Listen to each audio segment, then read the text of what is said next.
Açdı insanlığa çöhrəndə təbəssüm çiçeği. Bize öğretti beşer qəlbini fəth eyləməyi. Əhli beytin yolu görsənməsə rəftarında, hamı görməzdi o məsumluğu rüxsarında. Sən gedəndən baxaraq rəsminə məftun məftun, Kərbəladan dediyin sözləri xatırlamışıq.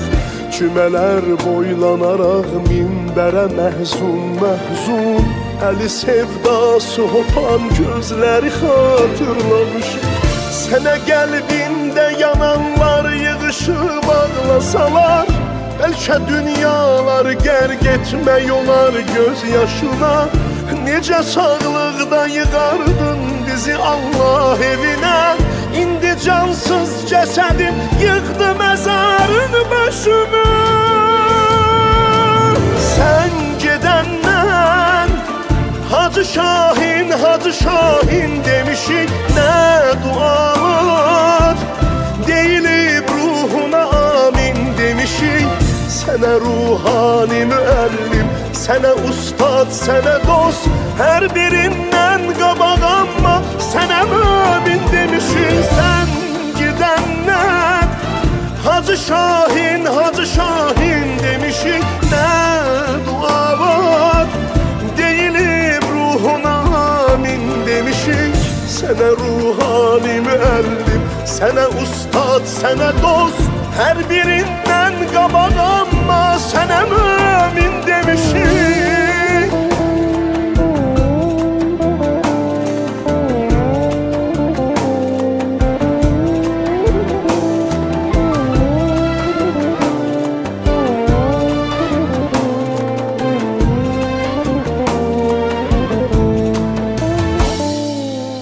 Sən xətibsən, sözü hikmət bulağından su içən, sən ədibsən, bizə irfani yaşam dərsi keçən.